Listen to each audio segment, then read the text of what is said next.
Find the longest and shortest wavelength when a hydrogen atom in the ground state मतलब first orbit में जो घूमता है electron, उस इलेक्ट्रॉन को बोलते हैं कि ग्राउंड स्टेट में है। ठीक है, तो ground state is excited by radiation of wavelength 975 angstrom. तो फर्स्ट ऑर्बिट में न्यूक्लियस में यहाँ मैं प्लस बना देता हूँ और ये पहला ऑर्बिट में ये घूम रहा है इलेक्ट्रॉन।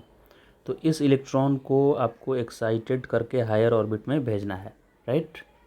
तो ये न्यूमेरिकल सॉल्व करने से पहले कॉन्सेप्ट हम लोग समझ ले रहे हैं कि क्या होता है।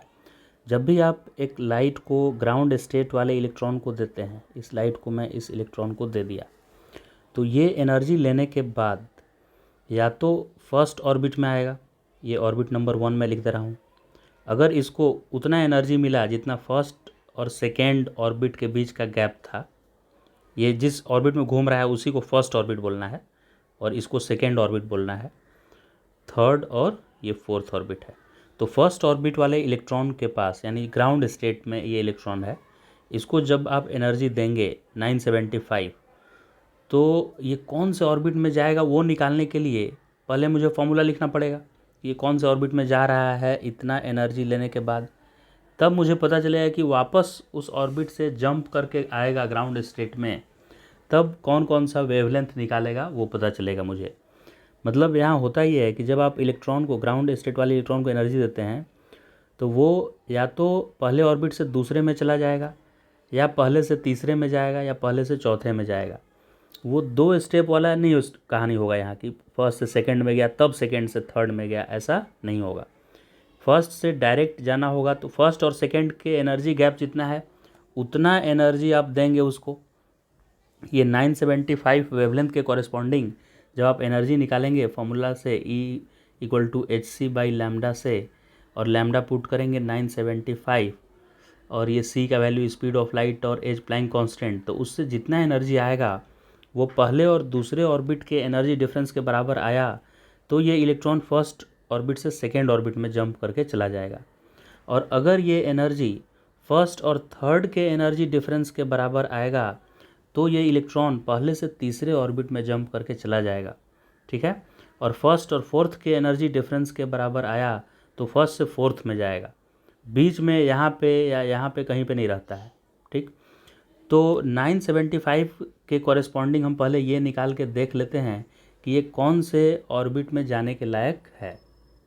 तो इसके लिए हम लोग को फॉर्मूला ये पता है, 1/λ = r ब्रैकेट में 1/ फर्स्ट ऑर्बिट है 1, तो फर्स्ट ऑर्बिट का स्क्वायर माइनस 1/ कौन से ऑर्बिट में जाएगा, मान लेते हैं कि nth ऑर्बिट में गया, तो n स्क्वायर में लिख दिया।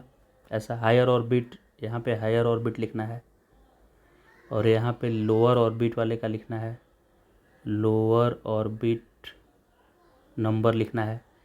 अभी r का वैल्यू होता है 1.1 × 10⁻7 और 1/λ दिया हुआ है 975 और एंगस्ट्रॉम में है तो उसको 10⁻−10 कर लेंगे तो मीटर में आ जाएगा। r का वैल्यू 1.1 × 10⁻7, 1/1 स्क्वायर 1 होगा और 1/n स्क्वायर यहाँ पे मुझे लिखना है, n स्क्वायर। ओके, इसमें कितना वेरिएबल दिख रहा है, एक ही वेरिएबल है सिर्फ n। इसको सॉल्व करने से n = मिलेगा आपको 4। कितना मिल गया, 4। इसका मतलब ये हुआ कि 975 वेवलेंथ वाला आकर टकराएगा इससे इलेक्ट्रॉन से, तो ये जंप करके फोर्थ ऑर्बिट में आ जाएगा। ये इलेक्ट्रॉन पहले ऑर्बिट से कहाँ चला जाएगा, फोर्थ। अब फोर्थ ऑर्बिट में जैसे ही इलेक्ट्रॉन ये जाता है वहाँ तो स्टेबल होगा ही नहीं, क्योंकि इलेक्ट्रॉनिक कॉन्फ़िगरेशन में वो स्टेबिलिटी के अकॉर्डिंग वो फोर्थ ऑर्बिट में जितना इलेक्ट्रॉन होना रहेगा उतना ही इलेक्ट्रॉन रहेगा। ये तो एक्सेस चला गया है इलेक्ट्रॉन, फर्स्ट ऑर्बिट में 2 इलेक्ट्रॉन रहेगा तभी स्टेबल होगा, तो वापस ये तो टकरा कर चला जाएगा, जो आप भेजेंगे लाइट उससे कोलिजन करके ये इलेक्ट्रॉन यहाँ तो आ जाएगा फोर्थ ऑर्बिट में, लेकिन वापस वो गिरने भी लगेगा और गिरते गिरते कहाँ पे पहुँचना है, उसको वापस पहले ऑर्बिट में पहुँच जाना है वापस। ठीक है, तो वापस जब रिटर्न ये अपने ग्राउंड स्टेट पे आएगा तो उस समय टोटल ट्रांजिशन पॉसिबल कितना होता है, कितने तरह का लाइन निकलने का पॉसिबिलिटी है, उसका फॉर्मूला होता है n × n-1/2। अब यहाँ फोर्थ से फर्स्ट ऑर्बिट में आना है तो n का वैल्यू फोर्थ लिखेंगे, 4 × 4 - 1/2 which is equal to, total transition कितना होगा, टोटल काउंट कीजिए, 4 × 4 - 1/2, 4 × 3/2 to 6 तरह का ट्रांजिशन पॉसिबल है। ये क्या ऐसा 6 तरह का आता है, देखिए यहाँ से इलेक्ट्रॉन ग्राउंड स्टेट में जाना है, तो या तो हो सकता है कि ये डायरेक्ट यहाँ से यहाँ गिर जाए ग्राउंड स्टेट में फर्स्ट ऑर्बिट में, या हो सकता है कि ये पहले इस ऑर्बिट में गिरे। तो पहले इस ऑर्बिट में गिरेगा तो जितना एनर्जी डिफरेंस होगा उसके कॉरेस्पॉन्डिंग एक वेवलेंथ निकालेगा, फिर तीसरे से तब पहले में डायरेक्ट गिर जाएगा तो ये दूसरे तरह का वेवलेंथ निकालेगा। और पॉसिबिलिटी है कि पहले से दूसरे, ये फोर्थ से थर्ड में आएगा, फिर थर्ड से 2 में जाएगा, तब जाकर इससे और 1 में आएगा। और पॉसिबिलिटी क्या है कि फोर्थ से वो हो सकता है कि थर्ड में नहीं आके 2 में डायरेक्ट गिर जाए और तब 2 से 1 में आए। तो फोर्थ से 2 में आने में जितना एनर्जी का डिफरेंस है वो वेवलेंथ निकालेगा बाहर। मतलब इस तरह से टोटल 6 पॉसिबिलिटी है। जो भी इलेक्ट्रॉन एक्साइटेड होकर हायर ऑर्बिट में गया है उसको वापस ग्राउंड स्टेट में आना है। अब वापस ग्राउंड स्टेट में आने का कितना तरीका हो सकता है, तो वो 6 तरीका हो सकता है। वो इस फॉर्मूला से आया है, n × n - 1/2। तो ये 6 डिफरेंट वेवलेंथ निकाल सकता है। कितना वेवलेंथ निकाल सकता है, ये 6 तरह का वेवलेंथ निकालेगा, डिफरेंट, राइट। 6 अलग अलग तरीका हो गया ना इसको आने का। अब उसमें मुझे पूछा है कि मैक्सिमम और मिनिमम वेवलेंथ वाला बताइए। Wavelength, longest wavelength, wavelength longest मतलब उसके कॉरस्पॉन्डिंग एनर्जी क्या होगा, कम होगा, क्योंकि एनर्जी इन्वर्सली प्रोपोर्शनल होता है वेवलेंथ का। तो लॉन्गेस्ट के लिए मतलब ज़्यादा वेवलेंथ के लिए एनर्जी कम चाहिए, और सबसे एनर्जी कम कब मिलेगा, जब फोर्थ से थर्ड में जाएगा। तो शॉर्टेस्ट वेवलेंथ के लिए फोर्थ से उसको थर्ड में जंप करना है, यानी इतना एनर्जी डिफरेंस आएगा, राइट। और इस एनर्जी डिफरेंस के कॉरस्पॉन्डिंग जो वेवलेंथ आएगा वही वेवलेंथ मेरा लॉन्गेस्ट वेवलेंथ होगा।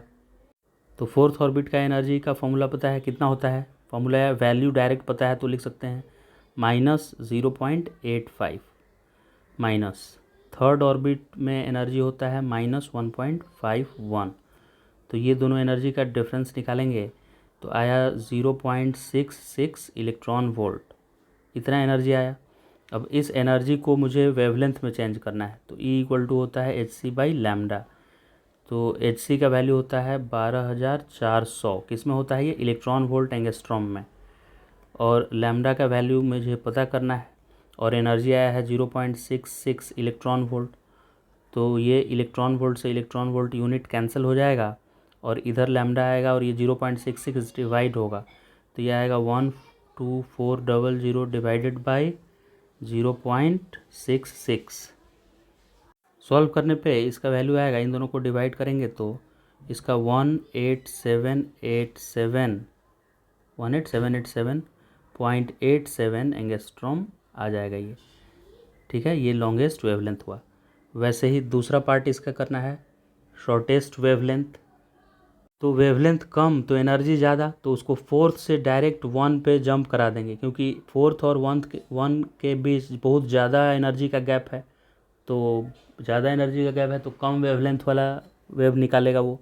तो अगर वो फोर्थ से 1 तक डायरेक्ट जंप कर गया तो उसमें उस केस में हम दोनों का एनर्जी का डिफरेंस लिखेंगे, 4 minus energy in first orbit लिखेंगे, राइट। अब फोर्थ और फर्स्ट ऑर्बिट के बीच का एनर्जी डिफरेंस कितना होता है बताइए जल्दी से।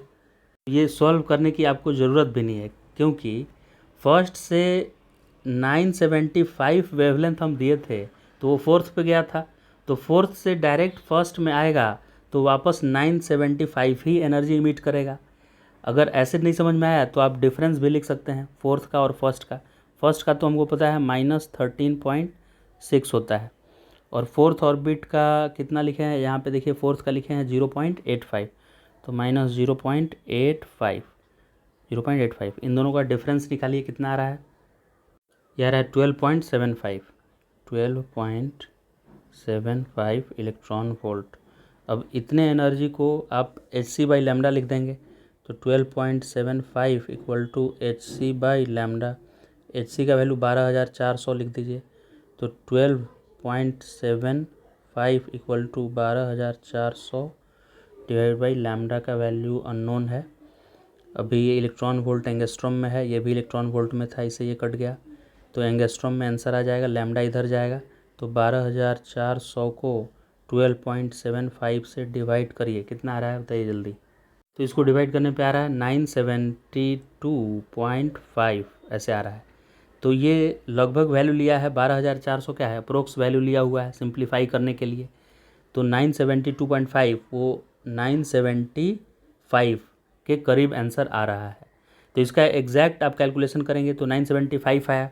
और ये बिना कैलकुलेट किए, इसको बिना कैलकुलेट किए भी आप डायरेक्ट भी लिखते कि फर्स्ट से फोर्थ में जाने पे ही तो 975 वेवलेंथ का ये एब्जॉर्व किया था, तो वापस फोर्थ से फर्स्ट में गिरेगा तो एनर्जी का डिफरेंस तो उतना ही आएगा, तो वो इमिट भी करने की बारी आएगी तो वही वेवलेंथ इमिट करेगा, राइट।